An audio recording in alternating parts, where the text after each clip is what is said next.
Hey team! Today I wanted to talk about conflict. Even the best teams, the most highly regarded, most efficient, most productive, most collegial teams are going to experience conflict. Conflict is inevitable as people with different perspectives, different backgrounds, different points of view come together. We might not always agree. But feeling bad about that conflict doesn't have to happen. Conflict can be positive. There are positive and effective ways to move through conflict, and that's what I wanted to talk about today. Really, first of all, let me also give a shout out to where these ideas came from. I recently took a workshop through an organization called Academic Impressions, and some of this content that I want to share with you today is adapted from a presentation that I heard from Roxy Patton. So that's where these ideas are coming from. So as we think about conflict, one of the best, most effective ways to make sure that that conflict that we will inevitably experience can be worked through and the consequences of it can be positive is by building a foundation of mutual respect for each and every one of us in this team. When we build respect for each of ourselves and for every team member, that foundation for moving through conflict is solid. So really, that's one of the foundational principles of how our research lab should and does and will always aspire to work towards, is mutual respect for ourselves and for every other member of our team. So what are some ground rules then for helping to make sure that that foundation of respect is there so that when conflict does come up, we can navigate it effectively?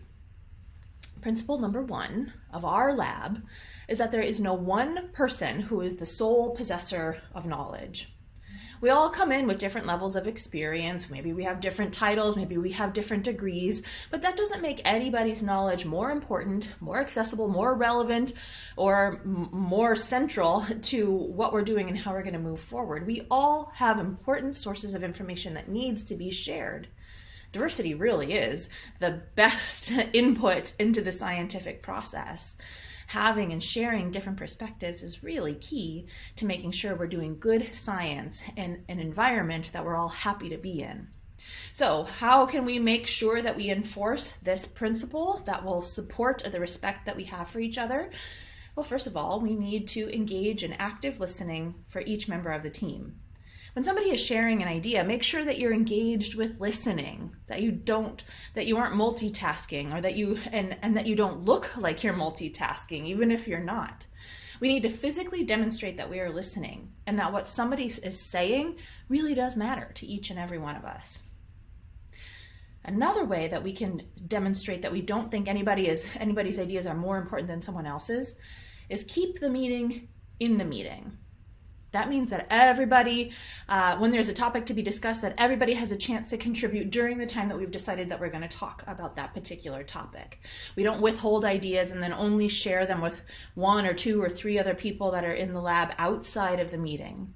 We don't hold on to information and strategically choose who gets to be privy to that information or not. If there's a topic that's important to discuss, make sure everybody's invited to the table. And don't withhold sharing information from the people that need it and that want to show up and have that conversation.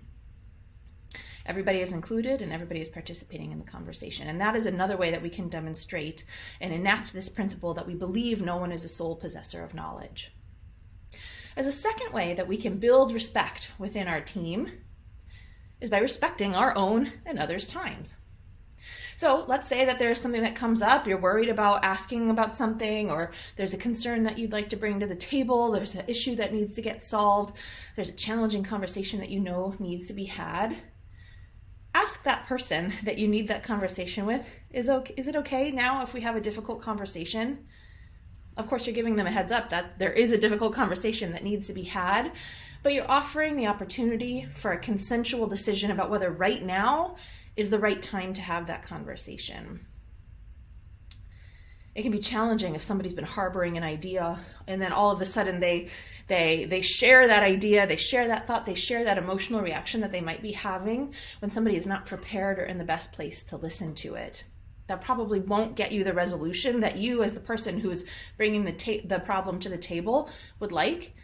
And probably it's not going to elicit the reaction that the person who is hearing this for the first time would like to give to you. So making sure that there is a consensus, that there's consensual agreement that now is an okay time to have this conversation is really important for showing that we respect our own and others' time. Now, if you are asked, can we have a difficult conversation, you can't punt on saying yes for indefinite amounts of time. That's also not being respectful of the feelings and the space and the time of the person who wants to have that conversation. We need to communicate effectively and in a timely manner that we all agree, that those that are involved in the conversation agree can work right now. Another way that we can respect our own and others' time is by giving the time and space for people to process the information that they're receiving, which might happen in a different sort of time frame. This can help us support the neurodiversity. Some people are really fast thinkers. Some people need to mull over ideas. And so if we're having a lab meeting, for instance, and we're talking about research, always the person who might think the fastest and who has a reaction the quickest might be the one who wants to share the most often. But that doesn't give space to people who need to take time to savor those ideas or to formulate their answer. We want to make sure that we don't always dominate the conversation when our ideas are the ones that come first. We also want to make sure that we don't withhold sharing if we're one of those people that takes more time to develop our ideas. So we need to make sure that everybody has the opportunity to think through at the pace that best fits them, and to make sure that there is time that's allocated for ensuring that those fast and maybe relatively slower processors get to contribute in equal measure. Also, we want to make sure that we stay within the limits for appropriate conversation. If this is a meeting about a particular project, we should stay focused on that project. It's always nice to catch up, hear about how somebody's weekend was going, there's something funny that you want to share, and that's okay. We're not saying we can't have that kind of banter or the get to know you, which is really fun at the beginning or at the end of conversations, but we need to be mindful of how much time that is taking. We need to stay on topic, essentially, so that we can make sure we accomplish the agenda that we set out for that meeting. A third way that we can communicate and demonstrate and practice showing respect for every member of our team is embracing conflict as it happens. Again, conflict is inevitable, but how we move through it doesn't have to be negative. It's important that we don't stew over negative feelings. We might be experiencing anxiety. We might, in a particular situation, be angry or frustrated or feeling like we're not getting our needs met. But holding on to those feelings is only going to harbor resentment that in the end can damage relationships between two people or within a group.